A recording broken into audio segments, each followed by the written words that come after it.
नारायणं नमस्कृतं नरं चैव नरोत्तमं देवीं सरस्वतीं व्यासं ततो जयमुदीरयेत्। व्यासाय विष्णुरूपाय व्यासरूपाय विष्णवे नमो वै ब्रह्मदेवाय वसिष्ठाय नमो नमः। गुरुर्ब्रह्मा गुरुर्विष्णु गुरुर्देवो महेश्वर गुरुर्साक्षात् परब्रह्म तस्मै श्री गुरवे नमः।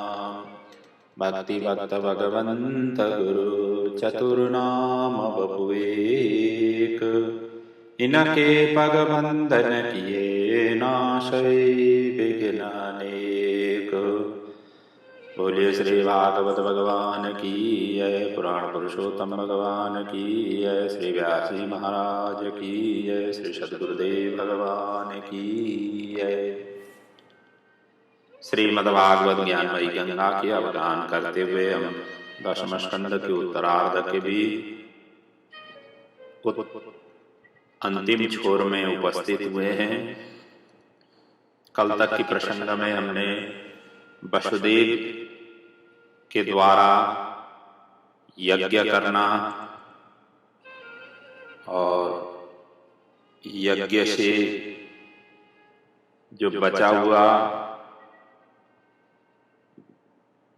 जो 3 ऋण में से देव ऋण से उन्मुक्ति होने का प्रसंग का हमने चिंतन मनन किया।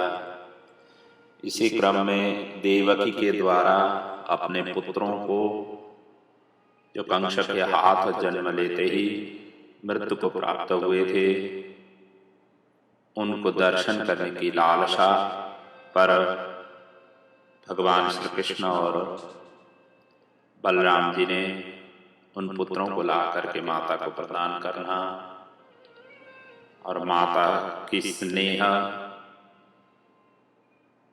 से उन बालकों को अत्यंत आनंद और माता पिता को आनंद प्रदान करते हुए फिर देवलोकों को चले जाना। इन सभी की प्रसंग को हमने चिंतन मनन करते हुए कल की कथा पूर्ण की थी। आज वहीं से कथा को आगे बढ़ा रहे हैं। आज की कथा में सर्वप्रथम तो सुभद्रा हरण का प्रसंग है और मिथिलापुरी में भगवान एक ही साथ राजा जनक और श्रुतदेव ब्राह्मण के घर में पहुंचने का प्रसंग है। उसके पश्चात वेद स्तुति का यहाँ पर वर्णन है और उसके पश्चात भस्मासुर जो शिव जी ने वरदान दे करके, शिव जी ही संकट में पड़े हुए थे, भगवान विष्णु ने ब्रह्मचारी का वेश धारण करके उनके आगे जो संकट था, संकट से उन्होंने निवारण किया। उनका प्रसंग का वर्णन है। त्रिदेवों में कौन से बड़े हैं, इनके विषय की जो निर्णय नहीं हो पाई थी भृगु ऋषि द्वारा त्रिदेवों की परीक्षा के प्रसंग का वर्णन है। और भगवान श्री कृष्ण का अपार गृहस्थी, घर परिवार और उनके संतानों का यहाँ पर कितना फैलावट हुए, कितने संख्या में थे, इन सभी का वर्णन है। और इन्हीं सभी वर्णनों के साथ साथ में ये दशम स्कंद की उत्तरार्ध की कथा भी पूर्ण होगी। और कोशिश तो यही है कि आज ये उत्तरार्ध की कथा अर्थात दशम स्कंद की कथा को प्रणाम करें। आइए अब विधिवत रूप से कथा को हम प्रारंभ करते हैं। यहाँ राजा परीक्षित जी प्रश्न कर रहे हैं। ब्रह्मन् वेदितुमिच्छाम स्वसारं राम कृष्णयो यथोपयेमि बीजयो यानां ममासीत् पितामही। अब मेरी पितामही अर्थात मेरी दादी सुभद्रा, परीक्षित जी की दादी कौन थी? सुभद्रा। ये मेरी दादी की जो विवाह दादा अर्जुन जी के साथ में हुआ, लेकिन उन्होंने हरण करके ये शादी विवाह की अच्छा मनता है। हरण करना इनको बाध्यता सिर्जना हुई क्यों इन्होंने हरण करके शादी की, आदि इत्यादि उन्होंने इस तरीके से प्रश्न भी पूछे। और वो जानना चाहते थे कि पितामही की शादी किस प्रकार से हुई, दादी की शादी किस प्रकार से हुई। यही प्रश्न के उत्तर देते हुए सुखदेव जी आगे वर्णन करते हैं। यह प्रसंग महाभारत का है, भागवत में यहाँ पर संक्षेप में वर्णन है। तो ऐसा कहते हुए सुखदेव जी कहते हैं, द्रौपदी के 5 पांडव मध्य जिसके साथ वो रहती थी, वहां दूसरे जाने पर 12 वर्ष पर्यंत उनको प्रायश्चित के रूप में तीर्थाटन करने का व्यवस्था की गई थी। क्योंकि 5 पांडवों की पत्नी द्रौपदी थी और अलग अलग महलों में 5 पांडव रहते थे, और द्रौपदी का कोई अमुक समय सभी ने तय किया था कि एक भाई के साथ में जब रहे तो वहां पर दूसरे भाई उस महल में प्रवेश नहीं कर सकते थे। यदि प्रवेश कर लिया तो उनको 12 वर्ष पर्यंत तीर्थाटन के प्रायश्चित करके ही वो शुद्ध हो सकते थे। ऐसी व्यवस्था उन्होंने की थी। और इसी क्रम में संयोगवश ऐसा हुआ है कि ब्राह्मण के रक्षार्थ अर्जुन को जाना पड़ा, और लेकिन धनुष था युधिष्ठिर के घर, मतलब उस महल के अंदर में, और धनुष लिए बिना वो कैसे जाएं। ये मुसीबत इनके आगे खड़ा हुई। और ऐसी स्थिति में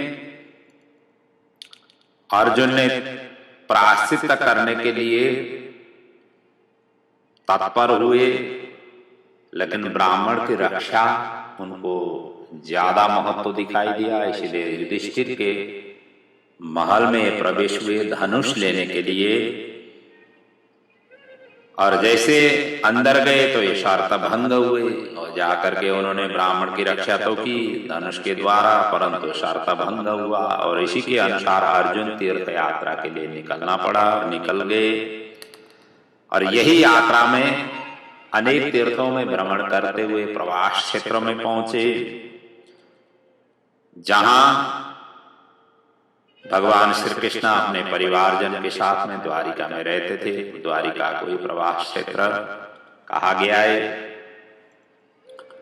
तो वहां पर पहुंचे तो वहीं इन्होंने चतुर्मास का समय व्यतीत किया, क्योंकि जैसे चौमासा शुरू हो जाती है तब साधु संत भी तीर्थाटन नहीं करते हैं। ऐसा शास्त्रों में विधान बताया गया है।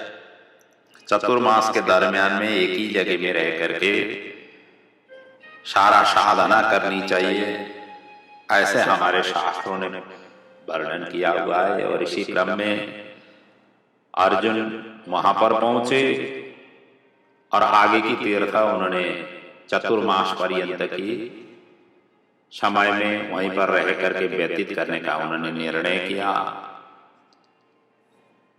और उन दिनों में इधर भगवान श्री कृष्ण और बलराम के बीच में ये एक दिन परामर्श हो रही थी कि अपने बिटिया अब सयानी, मतलब बहन अपनी सयानी हो गई है सुभद्रा, अब इनके लिए सुयोग्य वर हमें तलाश करनी चाहिए।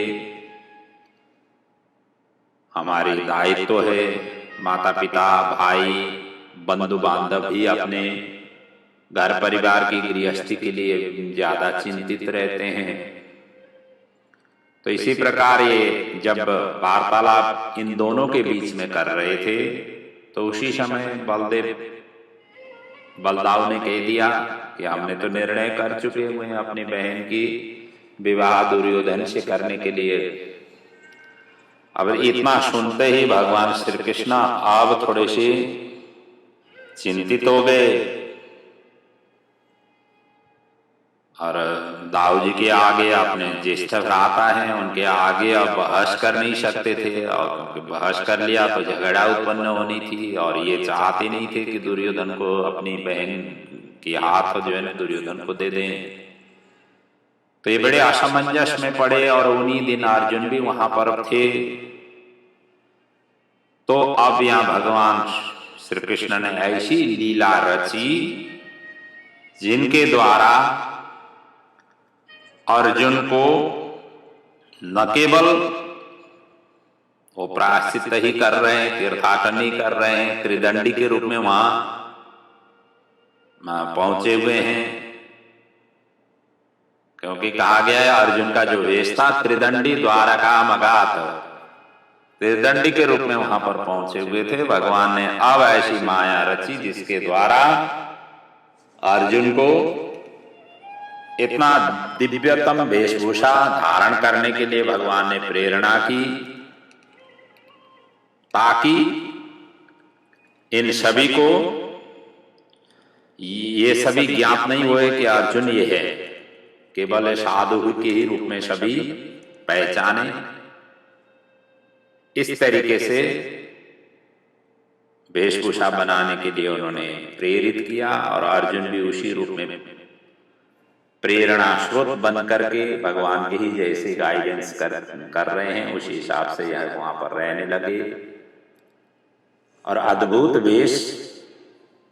बेसी जब अर्जुन को देख करके सब द्वारिकावासी एक एक करके इनके दर्शन के लिए और इनके पास में जा करके कुछ सत्संग करने के हिसाब से, या कोई जा करके कुछ हाथ दिखाने के लिए, कोई टेवा आदि दिखाने के लिए, जन्मपत्री आदि दिखाने के लिए, इन सभी का तांता लगने लग गया। अब अर्जुन को तो सारा एक एक करके सभी पता ही था द्वारिका की, क्यों न हो भगवान श्री कृष्ण के अंतरंग सखा थे।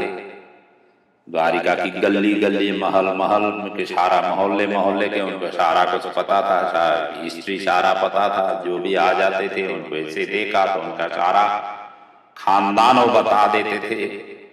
और इतने जब बताने लगे तो सभी के सभी चकित होने लगे और एक दूसरे के कान कान में जा करके बताने लगे कि ये तो सिद्ध योगी हैं, ये तो सारा भूत भविष्य वर्तमान तीनों का तीनों सारा आप जाएं तो सारा का सारा बता देते हैं। जब इस तरीके की प्रचार प्रसार अत्यधिक रूप से हुई, उनकी महिमा इतना फैल गया, तो एक दिन दाऊजी भी पहुंचे अर्जुन के पास और जाकर के दाऊजी ने प्रणाम किया। और प्रणाम करते समय थोड़ा अर्जुन सबका पका गए, थोड़ा संकोचित महसूस हो गए उनको, और कहीं ये पहचाने नहीं है भगवान कृष्ण को तो पहचानते हैं सारा, और तो औरों को तो जो है ना ये सभी को आंख में धूल तो छोंक रहे हैं, लेकिन अब दाऊजी कहीं इनको पहचान में आ गए तो मैं फंस जाऊंगा। थोड़ी सी लज्जाशील संकोच महसूस हुआ, फिर भी उन्होंने प्रणाम करने आए तो उन्होंने आशीर्वाद दे दिया। और बातों बातों में बलदाऊ जी ने क्या कहा कि चलिए आज हमारे घर की भोजन आप पाइए, आपको निमंत्रण देने भी आया हुआ हूँ, आशीर्वाद देने भी आया हुआ हूँ। आपकी प्रसिद्धि पूरे द्वारिका में फैली हुई है। इतना सुनते ही अब अर्जुन और भी धर्म संकट में पड़ गए। नहीं जाएं तो भी ठीक नहीं, और जाऊं तो भी ठीक महसूस नहीं हो रहा है। अंततोगत अर्जुन ने क्या कहा कि मैं जिस किसी के घर गृहस्थी के घरों में जाकर के भोजन नहीं करता हूं, मैंने ऐसे ही व्रत रखा हुआ है, और जहां से भी हो भिक्षाटन से जो भी मुझे मिलता है, अयाचित भिक्षाटन से जो भी मिल जाता है उसी को ही बना करके ले लेता हूं अपने आप। इधर उधर की बातें करने लगे, फिर भी उन्होंने माना नहीं। अंततोगत्वा कोई बात नहीं, अब आपकी इतना आग्रह है तो मैं चला आपके साथ में चलता हूं। तो ये दोनों भगवान श्री कृष्ण को मतलब द्वारिका अपने घर में लेकर के आए।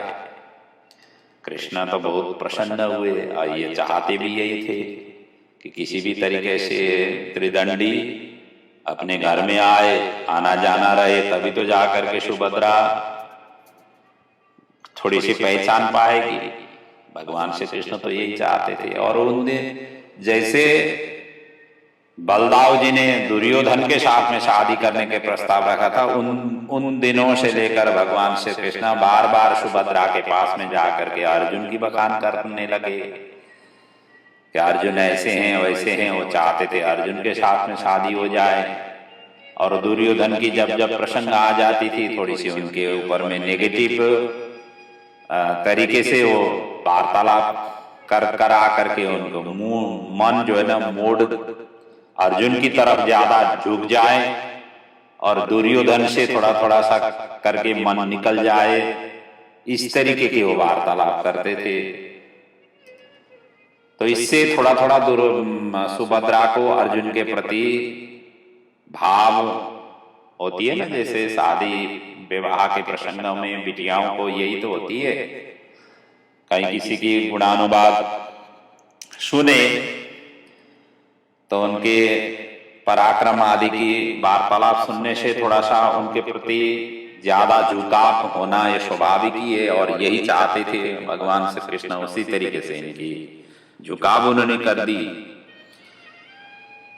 और इधर जैसे खाने के लिए उन्होंने बुलाया, वहां पर खाना पीना की सारा और तैयारी के लिए बलदाव जी ने कृष्ण को कहा, कृष्ण ने सुभद्रा को कहा कि आज बढ़िया सा रसोई बनाओ, आज साधु आए हुए हैं, संत आए हुए हैं, उनको अच्छी तरह से पवाना है।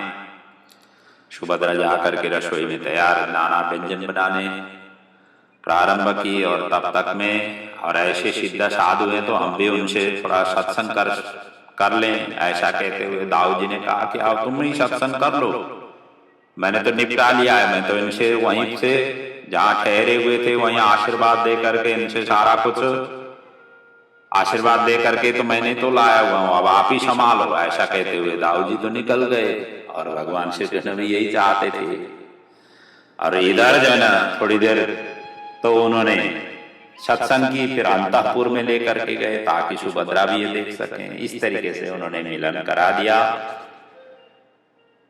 और जब खाना पीना सारा कुछ तैयार हुआ, व्यंजन तैयार हुए, और जैसे परोसा गया तब भगवान श्री कृष्ण ने भी कहा कि मेरे अत्यंत जरूरी काम पड़ गई, मैं भी थोड़ी देर में आ जाता हूँ। ऐसा कहते कृष्ण जी भी वहां से निकल पड़े, और रह गए सुभद्रा और अर्जुन, और दोनों एक दूसरे के घूर घूर करके अब देखने लग गए। और सुभद्रा ने देखी कि ये तो जान पहचान जैसे लग रहे हैं, इनके बाहु भी बलिष्ठ हैं, इनका शरीर भी हृष्ट पुष्ट है, ये तो कोई साधु सन्यासी जैसे नहीं, ये तो कोई ऐसे क्षेत्रीय जैसे लग रहे हैं। ऐसा उनको हुआ और शक पड़ गया। शक पड़ते ही सुभद्रा जी ने किचन के अंदर जैसे जा रही थी, उसी समय अर्जुन कह करके ऐसे पुकारा। पुकारते ही सन्यासी ने तो ऐसे देखा, चौकन्न हो गए, मेरा नाम यहाँ कौन ले रहा है। तब सुभद्रा जी को पता चल गया कि यह अर्जुन ही है। तब आकर के उन्होंने सारा कुछ, आप ये छलिया वेश में क्यों आए, इस तरीके से सुभद्रा ने वहां पर पूछी। पूछते ही अर्जुन ने कहा कि यही छलिया वेश के ही द्वारा तो कितने रूप मुझे बदलते बदलते आप तक आने के लिए इतना पापड़ बेलना पड़ा, इन्हीं पापड़ों के ही द्वारा तो आपसे मेरा मिलन हो रहा है। इस तरीके से सारा वृत्तांत बताया। और भगवान श्री कृष्ण ने भी ये प्रेरणा प्रदान किया था, और तब तो दोनों में आपस में मिलन भी हुआ, वार्तालाप भी हुई, और अंततो गत्वा कहाँ कैसे हरण करना है वो सारा कुछ की भी सहमति हुई। इधर सुभद्रा ने ये बताई कि जैसे मेरी मतलब मैं देव दर्शनार्थ जैसे मैं निकलूंगी, उसी समय आप रथारूढ़ होकर के मेरी अपहरण कर लेना। ऐसा सुभद्रा ने वहां पर युक्ति भी बताई। और अंततो गत्वा उसी सहमति के आधार पर दूसरे तीसरे दिन जब भी समय आने पर देव दर्शन के लिए सुभद्रा रथारूढ़ हो गई, और इसलिए निकल पड़ी। कई सैनिक भी उनके आजू बाजू में थे, सभी को अंगरक्षक के रूप में। और इतना अंगरक्षक होते हुए भी उसी समय भगवान अर्जुन जी आए और उनका अर्जुन ने सुभद्रा का हरण किया। इसी का वर्णन सुखदेव जी कह रहे हैं। महत्याम देव यात्रायाम रथास्थाम दुर्ग निर्गताम जहारानुमतः पितृ कृष्णस्य च महारथः।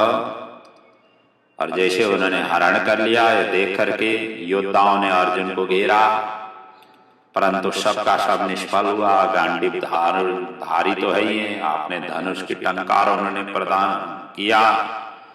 अंततः तो बलराम जी को भी यह पता लगा कि क्यों सैनिक ने आकर के बता दिया कि आपकी बहन का तो हरण वही जोगी ने किया, जिस जोगी को आपने घर में बुला बुला करके खूब 56 भोग पवा रहे थे। इतना सैनिकों ने आकर के बता दिया। इधर बलदाव जी तो बड़े क्रोध में आ गए। क्रोध में आकर के हल और मुसल उठा लिया, लाल लाल नेत्र हुए, और उधर से जाकर के भगवान श्री कृष्ण को भी कहा कि आप तुम क्यों चुपचाप बैठे हुए, अपने बहन को किसी वही योगी ढोंगी ने उठा करके, पाखंडी ढोंगी ने उठा करके लेके गया, बाबा बन करके आया था। हमने तो कहा कि सारा कुछ सब कुछ जानता है, त्रिकालदर्शी है, इसीलिए उठा करके ले आए थे। आज उसी ने अपना परिवार को कलंकित कर दिया। इस तरीके से बताने लगे। उन्होंने कहा कि भगवान श्री कृष्ण कहते हैं कि बलराम जी कोई नहीं, दाऊ जी कोई नहीं, उसमें कुछ हिम्मत होगा तभी तो उसने उठाया, नहीं तो ऐसे योगी तो क्या, योगेश्वर ब्रह्मा आदि देवता तो आकर के द्वारिका को सीधे नजर से नहीं देखते हैं। यहाँ तो द्वारिका में आकर के इसने चैलेंज दिया हुआ है। ऐसे योगी होते हुए भी, बाबा जी होकर के भी उसने चैलेंज दिया हुआ है। अपने हमारे ही परिवार में हवाला बोल दिया हुआ है। अपने ही बहन का अपहरण करना है सामान्य बात नहीं है, उसमें कुछ ऐसी शक्ति होगी तभी तो ये उठा करके लेकर के गया हुआ है। चिंता नहीं करिए, किसी न किसी को तो हमें हाथ देना ही होता था बिटिया को, और ऐसी हिम्मत वाला योगी मिल गया तो हमें तो और भी प्रसन्न होना चाहिए। इतना कहते ही दाऊ जी और भी गुस्सा में हो गए कि चलना चाहिए। इस तरीके से कहा तो कोई बात नहीं, मैं भी चलूंगा, ऐसी कोई बात नहीं है।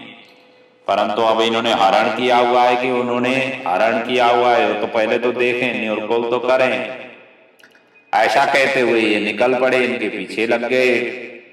उधर अर्जुन सुभद्रा को हरण करते करते जैसे आगे निकले, और इधर से द्वारिका के जितने भी सैनिक थे, कृष्ण बलराम भी जब इनका पीछा कर रहे थे, और जैसे उन्होंने आक्रमण करने प्रारंभ किया, अब अर्जुन ने एक हाथ से तो घोड़े की लगाम पकड़े हुए हैं रथ में, और एक हाथ से वो धनुष की टंकार कर रहे हैं। इसलिए भगवान मतलब अर्जुन का एक नाम सव्यसाची भी है।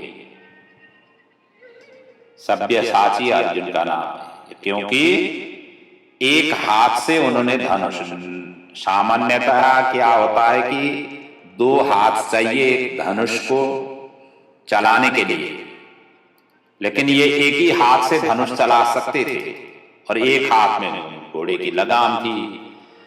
और जैसे ऐसे घोड़े दौड़ा रहे थे, ये अर्जुन का इस तरीके से स्वरूप को देख करके सुभद्रा जी अत्यंत प्रसन्न हो गई, अत्यंत गदगद हो गई। हाथ जोड़ करके उसी समय कहे कि स्वामी आज्ञा मिले तो मैं घोड़े को संभाल लूं, आप जो है धनुष को संभाल लीजिए, क्योंकि मेरे भैया ने समय समय पर मुझे रथ चलाना भी सिखाया हुआ है, घोड़चढ़ी का भी सिखाया हुआ है। तो मैं घोड़ों को चलाना और रथ को चलाना, रथ को हाँकना भी मैं जानती हूं। आप प्रेम से युद्ध करिए, जितने भी हैं सभी के साथ में आप युद्ध करिए, मैं घोड़ी को संभाल लेती हूँ। इतना कहते ही अब अर्जुन ने कहा कोई बात नहीं, उनको थोड़ा सा दिक्कतें तो हो रही थी। सुभद्रा ऐसे कह रहे थे तो हाथ अपने हाथ से घोड़े का लगाम सुभद्रा के हाथ में थमा दिया, और इधर अब ये धनुष की बौछार करने लगे, बाणों की बौछार अपने गांडीव धनुष के द्वारा करने लगे। अर्जुन तब तक बाण मारने लगे, उधर दोनों भैया यहाँ पर आगे सामने आगे अलमुसल, इधर दाऊ जी ताने हुए बैठे हुए हैं। अर्जुन के पसीना पसीना छूट गया, अब क्या करें। और इतना करते ही जैसे दाऊ जी ने ये प्रहार करने के लिए जैसे उद्यत हुए, उसी समय भगवान ने उनका हाथ पकड़ लिया, बोले दाऊ जी रुको रुको। ये तो कहे कि बाबा जी बहन जी की हरण करके ले आए हैं, पर तो मैं तो देख रहा हूं कि बहन जी बाबा जी का हरण कर रहे हैं। अब हरण कौन कर रहे हैं, क्योंकि घोड़े का लगाम किसने पकड़ा हुआ है, सुभद्रा जी ने। जब सुभद्रा जी रथ हाँक रही है तो इसका मतलब बहन जो है ना बाबा जी को भगा रही है। अब यदि बाबा जी अर्थात अर्जुन जी वो घोड़े का लगाम पकड़ लेते तो समझना चाहिए था कि अर्जुन भगा रहे हैं। भगवान कृष्ण ने इस तरीके से दाऊ जी को समझाया, अपनी बहन ही बाबा जी को भगा करके ले जाती। जब इस तरीके से देखा, ध्यान दृष्टि से जब देखा, तो सचमुच में सुभद्रा जी घोड़े दौड़ा रही है। सुभद्रा जी को घोड़े दौड़ाते हुए जब दाऊ जी ने देखा तो दाऊ जी का माथा थोड़ा सा घूम गया, सिर थोड़ा चक्कर आ गया, ये क्या हो रहा है। तब कृष्ण को ही पूछा ये क्या हो रहा है। तो भगवान ने सारा वृत्तांत उसके पश्चात बता दिया कि ये सुभद्रा ही चाहती है, इसीलिए ये सारा कुछ हुआ है। हालांकि भगवान की प्रेरणा से सारा कुछ कार्य हुआ था। इस तरीके से अंततो गत्वा दाऊ जी अपने जो हठ था कि दुर्योधन को देने के लिए अपनी बहन की, अंततो गत्वा इन्होंने अर्जुन के साथ में ही विवाह करने के लिए तय हो गए। फिर तो ये सारा का सारा वापस आए द्वारिका में। बड़े विधिवत रूप से समय आने पर शुभ मुहूर्त में इनके साथ में शादी विवाह हुआ। और ये सारा का सारा हाथ भगवान श्री कृष्ण का ही है, मेरा भाई का ही है। ये सब चीज बलदाऊ को ही पता चल गया और शांत चित्त होकर के समय आने पर इनकी भव्य रूप से शादी विवाह हुई। बर बहु वधू को विधिवत रूप से सब द्वारिकावासी ने आशीर्वाद दे दिया। इस तरीके से इनकी शादी हुई है, ऐसा वर्णन है। और इसमें इसका रहस्य यही है कि भद्र का अर्थ होता है कल्याण और सुभद्र का अर्थ होता है ब्रह्म विद्या। और ये त्रिदंडधारी भगवान अर्जुन क्या है कि त्रिदंडधारी के रूप प्रस्तुत हुए। और ब्रह्म विद्या का प्राप्ति 4 मास पर्यंत कठिन इन्होंने अर्जुन ने तप किया, क्योंकि ये चौमासा में वहां पर बैठे हुए थे प्रभास क्षेत्र में। फलस्वरूप इन्होंने सिद्धि प्राप्ति हुई, अर्थात ब्रह्म विद्या की इन्हें प्राप्ति हुआ। सुभद्रा की इन्हें प्राप्ति हुई, इसलिए तपस्या करने से ब्रह्म विद्या की प्राप्ति हो जाती है। इस बात की यहाँ पर पुष्टि के रूप में आध्यात्मिक ढंग से इनकी रहस्य के रूप में प्रस्तुत किया है। और आगे की प्रसंग में जनकपुर में मिथिला नगर में श्रुतदेव ब्राह्मण और राजा जनक उन दिनों में बहुलाश्व, क्योंकि मिथिला नगर में जो भी राजा होते थे, जो आदि जनक से लेकर सभी के सभी जनक वंशी के रूप में उनको पदवी था। जनक का मतलब पदवी है। तो बहुलाश्व राज्य करते थे। दोनों के जैसे मिथिलापुर में गए तो दोनों की तरफ से निमंत्रण आया, तो भगवान ने 2 भाग में अपने आप को स्वरूप को विभाजन करते हुए दोनों के साथ एक ही साथ में गए और दोनों का स्वागत सत्कार उन्होंने ग्रहण किया। ऐसा यहाँ पर आगे वर्णन है। तो भगवान दोनों को कृपा करने के लिए गए और साथ में नारद, वामदेव, अत्रि, व्यास और मैं सुखदेव जी मैं भी था, ऐसा कहते हुए सुखदेव जी यहाँ पर वर्णन कर रहे हैं। नारदो वामदेवोत्र कृष्णो रामो शितोरुणि अहम बृहस्पति कंडो मैत्रया च वनादय। ये सभी के सभी, मैं भी खुद ही था, तो दोनों रूप, दोनों के घर में एक ही साथ दो रूपों में विभक्त होकर के दोनों का स्वागत सत्कार उन्होंने ग्रहण किया। दोनों प्रसन्न हुए। भगवान सत्रदी प्रीत्य द्वयो प्रिय चिकीर्षया उभयो आविशत गेह उभाभ्याम तदलक्षितः। दोनों में दोनों विभाग करके भगवान ने दोनों का आतिथ्य ग्रहण किया, दोनों की कृपा किया। और श्रुतदेव ब्राह्मण ने कहा कि आप संतों महात्माओं का सेवा करें। ब्राह्मण वैसे भी सब वर्गों में उच्च हैं, जिसमें सब वेदों का निवास रहता है। सर्व वेदमयो विप्रह कहा हुआ है ना, इसलिए वेद के मूर्तिमान स्वरूप ब्राह्मण होते हैं। और हालांकि आजकल ब्राह्मण वेद पाठ से वंचित होते जा रहे हैं। ब्राह्मण को वेद पाठ अवश्य करना चाहिए, आर्ष ग्रंथों का अवश्य चिंतन मनन करना चाहिए। केवल जनेऊ धारण करके ब्राह्मण नहीं होते हैं, या वैसे ब्राह्मण के कुल में जन्म लेने से ही ब्राह्मण जाति के तो ब्राह्मण होते हैं, लेकिन कर्म से ब्राह्मण नहीं हो पाते हैं। इसलिए ब्राह्मण को कम से कम संध्या वंदन आदि अपने जो नित्य नैमित्तिक कर्म है उनको परिपालन, और कम से कम वेदाध्ययन का सूक्ष्म रूप से भी हो, मतलब अल्प ही हो, लेकिन अध्ययन करना चाहिए। आर्ष ग्रंथों का अध्ययन करना चाहिए। आजकल की शिक्षा पद्धति ने इस तरीके से उन आर्ष ग्रंथों की तरफ से नामो निशान हटा दिया। हमारी स्कूलीय पद्धति, विद्यालय पद्धति, विश्वविद्यालय पद्धतियों में थोड़ी सी बाहर की संस्कृति ज्यादा हावी हो गई। उसी प्रकार के हम अनुयायी बने, और ये सारा का सारा थोड़ा लुप्त होता जा रहा है। ये सभी के लिए चिंतन का विषय है। हमारी वेद, हमारे आर्ष ग्रंथ, हमारे धर्म ग्रंथ आदि लुप्त होते जा रहे हैं, जिनका चिंतन मनन और जिनका अनुसरण अनुगमन ब्राह्मण कर नहीं पा रहे हैं। परिस्थिति ऐसे सिर्जना नहीं हो रही है। तो इसलिए यहाँ श्रुतदेव कहते हैं, ब्राह्मणो जन्मना श्रेयान सर्वेषां प्रीणनामिह तपसा विद्या तुष्टिया किमो मत्कलया युतः। और इसी प्रकार सर्व वेदमयो विप्रः सर्वदेवमयो अहम तस्मात् ब्रह्म ऋषि नेतान् ब्रह्मन् मत् श्रद्धयार्चय।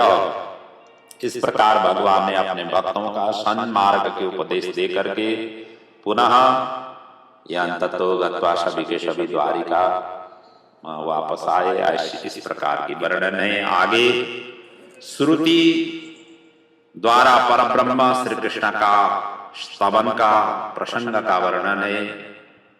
वेद, जिसको वेद स्तुति कह करके भागवत में वर्णन है।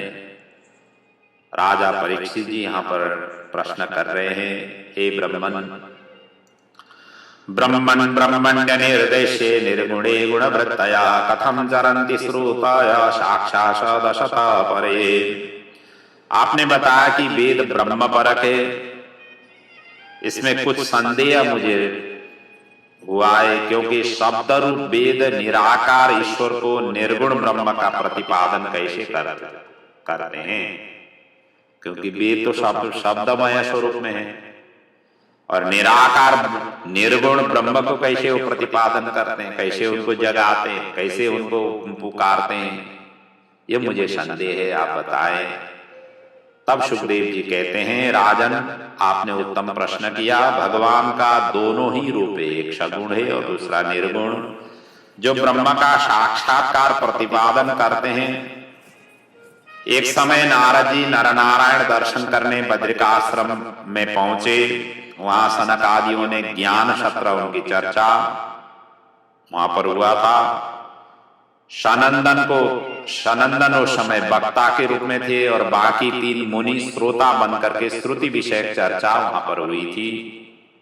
क्योंकि ये सनक आदि बालको पंचहायन, 5 वर्ष के ही इनका उम्र हमेशा हमेशा 5 साल की रहती थी, इससे ऊपर इनका उम्र नहीं हुआ। और यही सनक आदि ऋषि, इनका अव्याहत गति था, जहां कहीं भी ये पहुंच सकते थे, जिस किसी भी लोक में कोई रोक टोक नहीं था। इनको ये भी ब्रह्मा जी ने आशीर्वाद दिया था जब इनको पैदा किए थे सृष्टि के विस्तार के लिए। इन्होंने मना किया हम अखंड ब्रह्मचर्य में रहेंगे और सृष्टि की प्रजा विस्तार की हम कार्य नहीं संभालेंगे, हमेशा हमेशा भगवान की ही चिंतन मनन करेंगे, उनके ही गुणानुवाद करते हुए हम विचरण करेंगे। उसी के लिए हमें आप आज्ञा दे।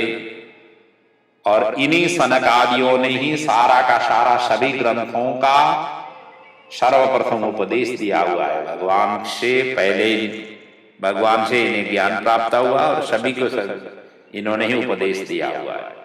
और उसी उपदेश को लेकर के बाकी उत्तरवर्ती जितने भी व्यास बने हुए हैं, जितने भी ग्रंथ के व्याख्याता बने हुए हैं, शनकादि के ही मुखारविंद से सर्वप्रथम उन ग्रंथों का आस्वादन लिया, फिर उनको विस्तार किया। और व्यास जी भी शनकादि उनसे ही इन्होंने ये भागवत की ज्ञान लिया और वही मतलब उसी ज्ञान को ये परंपरागत रूप से, क्योंकि नारायण ने शनकादि को, शनकादियों ने नारद जी को, नारद जी ने फिर व्यास जी को इस प्रकार से दिया हुआ है ये उपदेश। भागवत की जो चतुश्लोकी भागवत, जिनका वर्णन हमने द्वितीय स्कंद में विस्तृत रूप से किया था, तो इस प्रकार से भागवत की प्राकट्य हुई।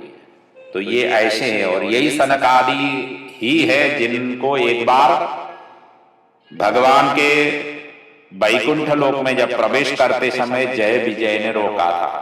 और रोकते समय भगवान के ऐसे सत्वमूर्ति भगवान के स्थान में इस प्रकार की राजसी वृत्ति के द्वारपाल उपस्थित हैं, ये ठीक नहीं लगा। उसी समय उन्होंने श्राप दे दिया असुर योनि में जाने के लिए। और वही जय विजय ही सनकादियों के श्राप से इनको 3 जन्म लेना पड़ा। पहले जन्म में हिरण्याक्ष और हिरण्यकश्यपु होकर के जन्मे, जहां पर भगवान ने 2-2 अवतार धारण करना पड़ा। और दूसरे जन्म में कुंभकर्ण और रावण होकर के जन्मे, भगवान ने एक ही अवतार धारण करके उन दोनों का संहार किया। और तीसरे जन्म में शिशुपाल और दंतवक्त्र होकर के जन्मे, जिसमें भी भगवान ने एक ही अवतार से दोनों को उद्धार किया। और अंततः 3 जन्म के पश्चात पुनः जय विजय के ही रूप में वहीं पर भगवान के द्वारपाल के रूप में स्थापित हुए। ऐसा हमने विभिन्न प्रसंगों से भागवत के ही अंदर में इन सभी की चिंतन मनन हमने किया किया। तो यही श्रोता, एक जने वक्ता बनते थे और बाकी 3 जने श्रोता बनते थे। ऐसे बारी बारी से अनेक भगवान के ग्रंथों का चिंतन मनन ही करते रहते थे, श्रुतियों की व्याख्या और विस्तार करते ही रहते थे। तो जब उन्होंने इस तरीके से चिंतन मनन किया तो उन्होंने श्रुतियां भगवान के निश्वासभूत होने से प्रलय काल में जब जगाना होता है वैसे ही जगाती है। जैसे राजा को बंदीगण अपने विभिन्न विरादा बलि गा करके जगाते हैं, जो सूत मागध बंदी जन आकर के जिनको स्तवन करते हैं। और ये कुल 28 श्लोकों से वर्णन है और ये नरकटुक छंद से स्तवन किया गया है। और इसमें वेद की ब्रह्म परकता को सिद्धि करने की प्रयास किया गया है, अर्थात उसके रूप में ये वर्णित है। ऐसा दिव्यतम ये वेद स्तुति है, जिनका हम कुछ श्लोकों का विचिंतन मनन करें। श्रुतियां कहती है, श्रुतयः उचो जय जय जय अजित दोष गृहीत गुणाम् त्वमसि सदा यदात्मना समवरुद्ध समस्तवग अग जगदोकशामखिल शक्त्यवबोधकते क्वचिद जयात्मना चचरतो नुचरे निगम। श्रुतियां कहती है, हे भगवान, आप स्वयं समस्त ऐश्वर्य से परिपूर्ण है। जीवों की अविद्या नाश कर अपना उत्कर्ष व्यक्त करें, क्योंकि जीवों का प्रसुप्त शक्तियों को उद्बुद्ध करने वाले भी आप ही हैं। वेद सृष्टि के आदि और अंत में अपना ही प्रतिपादन करते हैं। आपकी जय हो। आप अजित स्वरूप हैं, जिनका कभी पराजित ही नहीं कर सके, ऐसे स्वरूप को आपको जय हो। आगे दूसरा श्लोकों में वर्णन आता है, स्वजन सुतात्मदार धन धाम धरासुरथै त्वयि सति किं नृणां श्रयत आत्मनि सरबरसे इति सदजानतां मिथुनतो रतये चरतां सुखयति कोऽन्विया स्वविहते स्वनिरस्तभगे।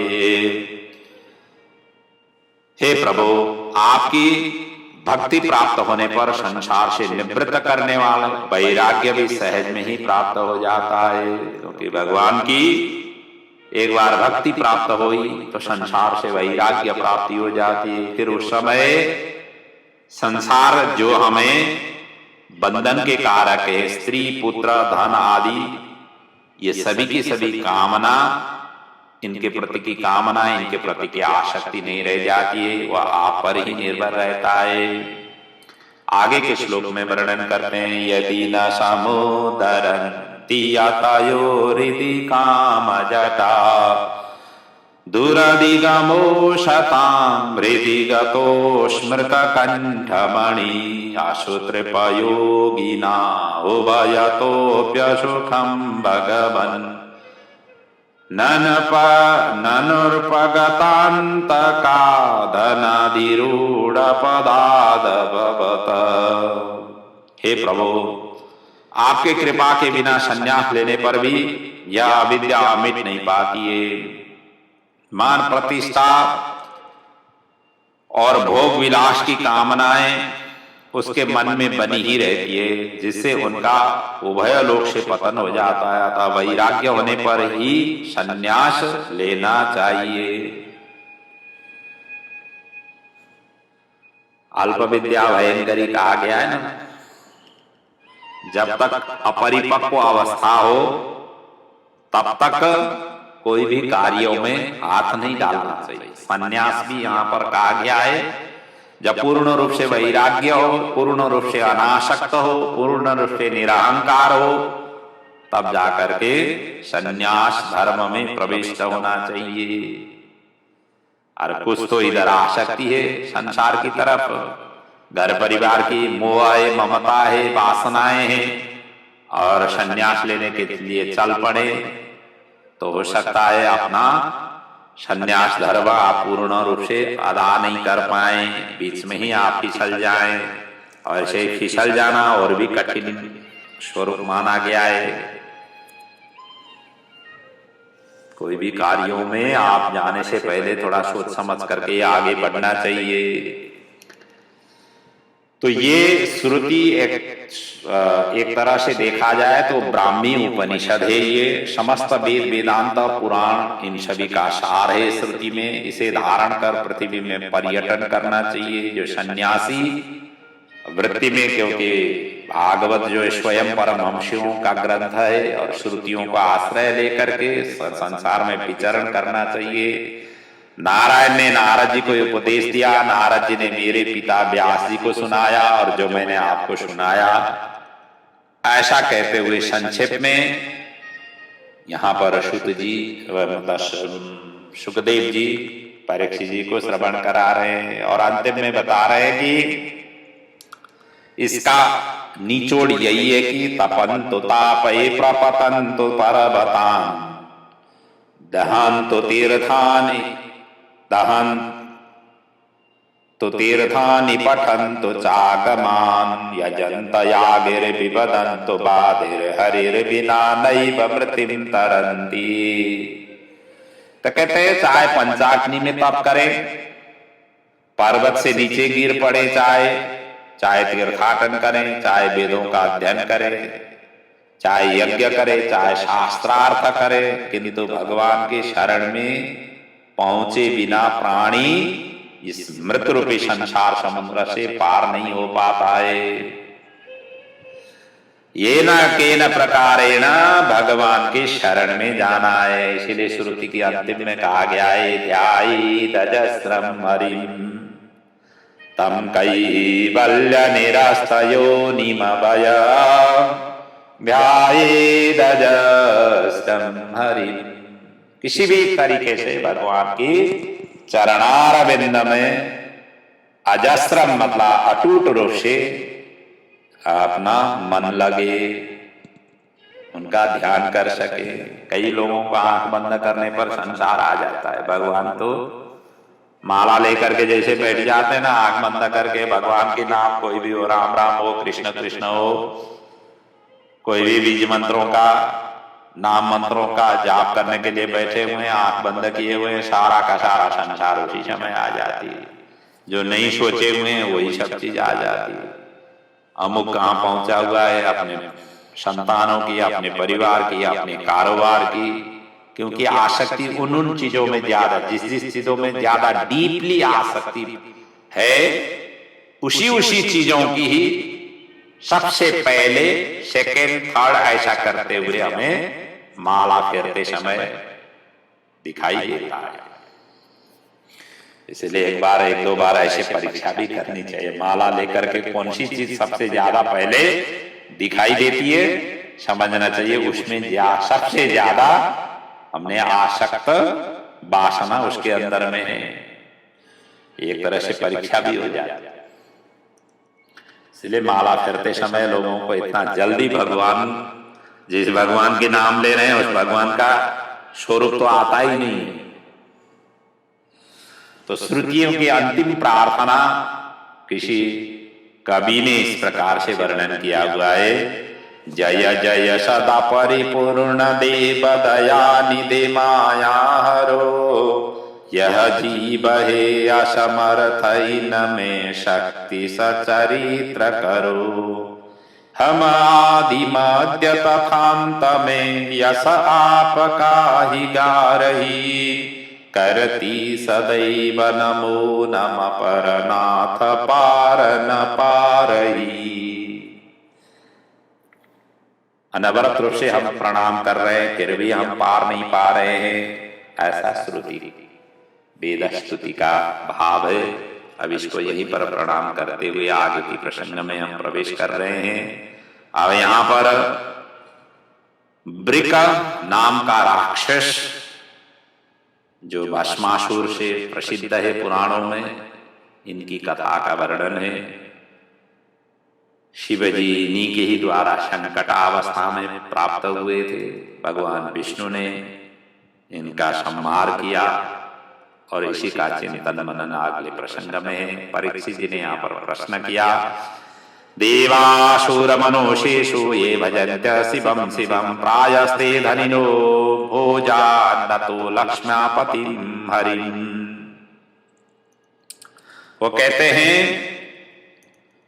आपने बताया कि हरि मुक्ति देने वाले हैं, क्योंकि ब्रह्मा विष्णु महेश में से हरि मुक्ति दे देते हैं, हार संहार करते हैं और ब्रह्मा सृष्टि करते हैं। इसीलिए तो गॉड है, जेनरेटर, ऑपरेटर और डिस्ट्रॉयर। ब्रह्मा जी सृष्टि करते हैं, ऑपरेटिंग करते हैं विष्णु जी, और डिस्ट्रॉय करते हैं शिव जी। लेकिन शिव जी का जो भजन करते हैं वो प्रायशः धनाढ्य और संपन्न होते हैं, जबकि लक्ष्म्यः पतिं हरिं, विष्णु की जो उपासना करते हैं और जो लक्ष्मी के पति है, और वो इतने नहीं दिखाई देते हैं। जैसे कि अभी अभी हमने सुदामा की ही चरित्र उठाई है।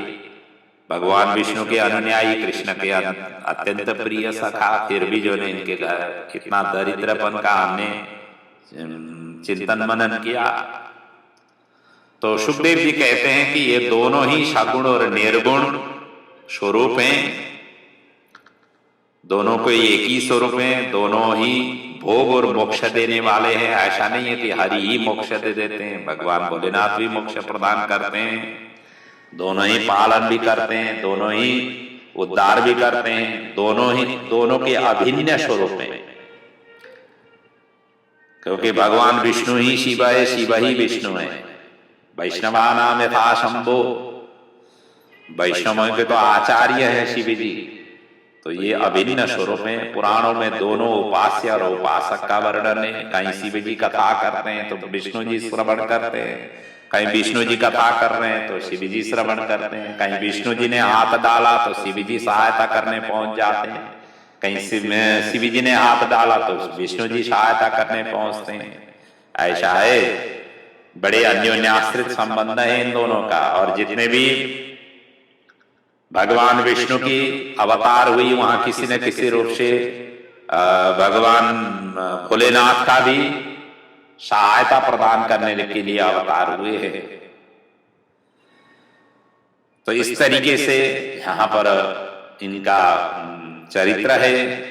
तो इस विषय में एक प्राचीन इतिहास है, वो मैं श्रवण कराता हूं, जिसमें भगवान शिव बृकासुर को वरदान प्रदान स्वयं प्रदान उन्होंने किया और स्वयं संकट में फंस गए थे। ऐसा कहते हुए कहते हैं, बृकासुरस्य गिरीशो वरम दत्वाप संकटम। इनको देने के पश्चात ये पूरे संकट में पड़े थे। नारद के उपदेश अनुसार ये कैसा हुआ इसकी वर्णन कर रहे हैं कि एक बार नारद के उपदेश अनुसार शकुनी पुत्र बृक, जिसका नाम भस्मासुर है, और शिव जी को जल्दी प्रसन्न होने वाले हैं और उन्हीं की तपस्या करने से आशुतोष की तप करने के लिए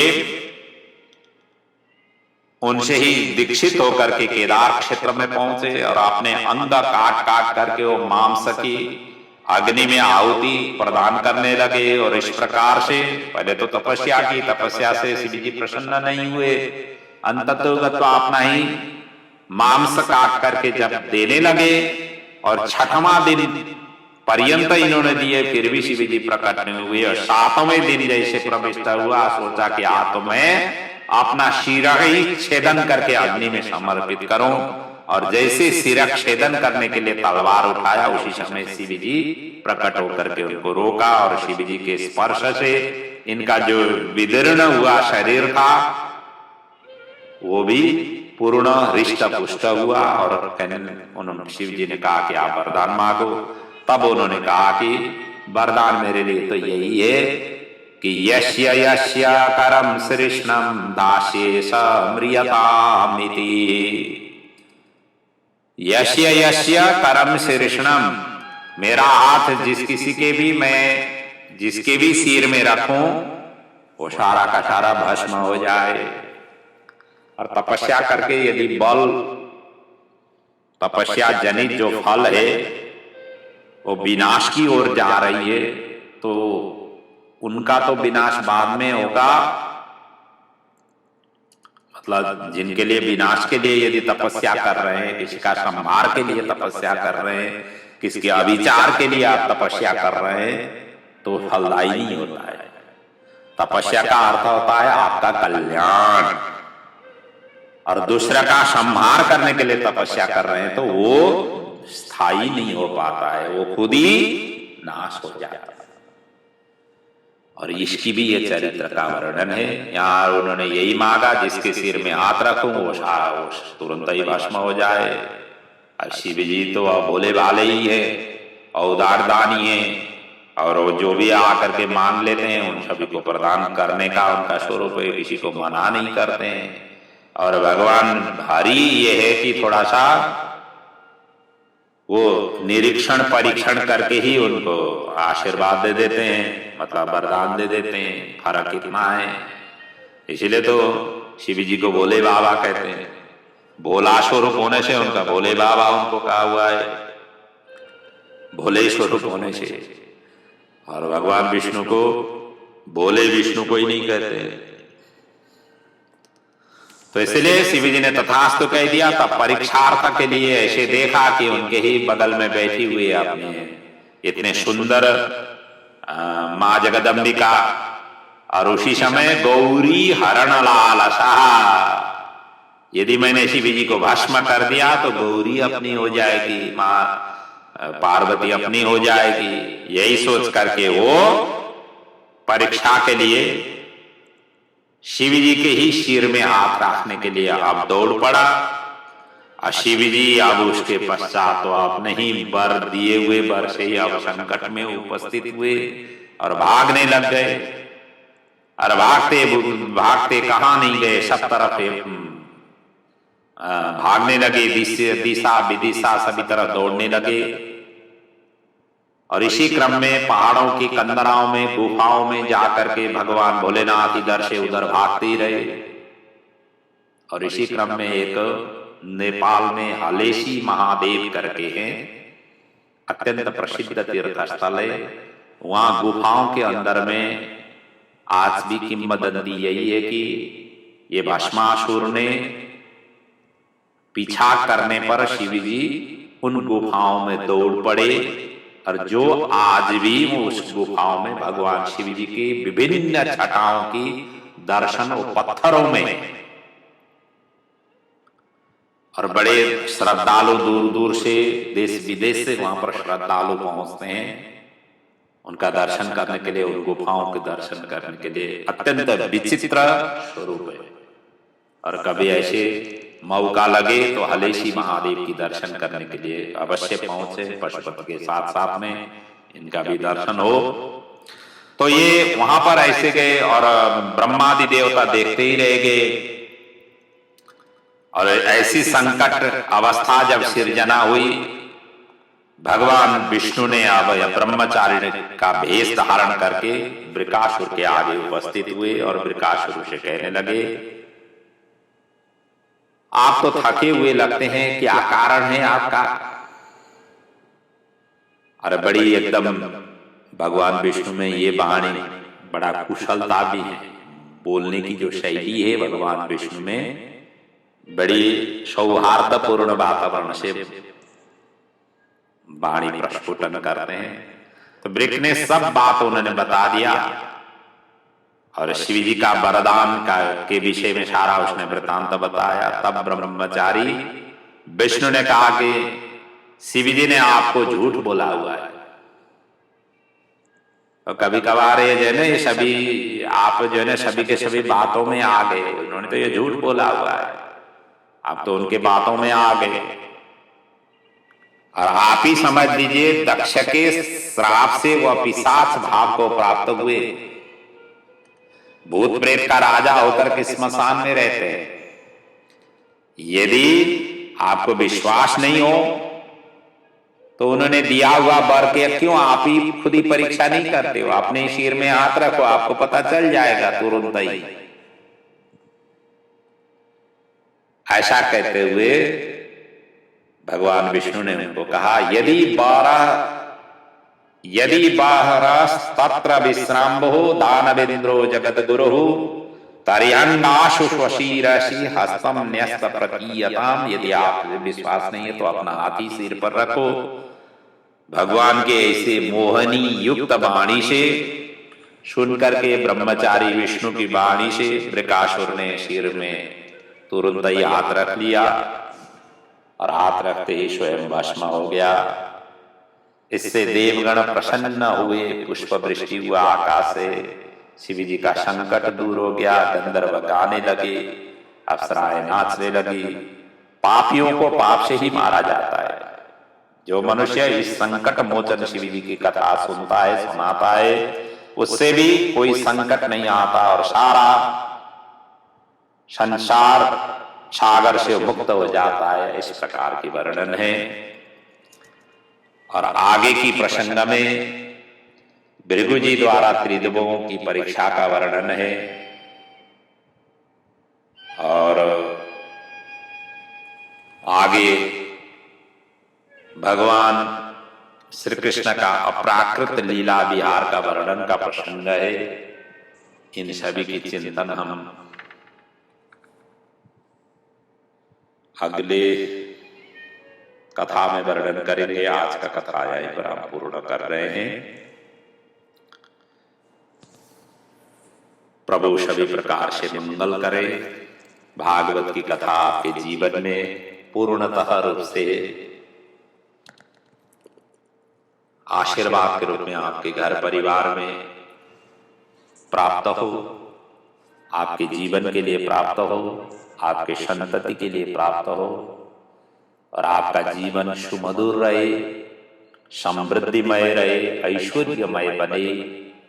भागवत की हर पल, हर क्षण, हर कथाओं की प्रसंग से आपका जीवन अत्यंत ऊर्जाशील बने, उज्ज्वलमय बने और सभी प्रकार की परिस्थितियों को जूझने की शक्ति आपको भागवत भगवान आपको प्रदान करें। यही प्रभु के चरणों में वंदन प्रार्थना सहित मैं अपने वाणी को यहाँ पर विराम ले रहा हूँ। ओम पूर्णमदः पूर्णमिदं पूर्णात् पूर्णमुदच्यते पूर्णस्य पूर्णमादाय पूर्णमेवावशिष्यते। बोलिए श्री भागवत भगवान की जय। पुराण पुरुषोत्तम भगवान की जय। सद्गुरुदेव महाराज की जय।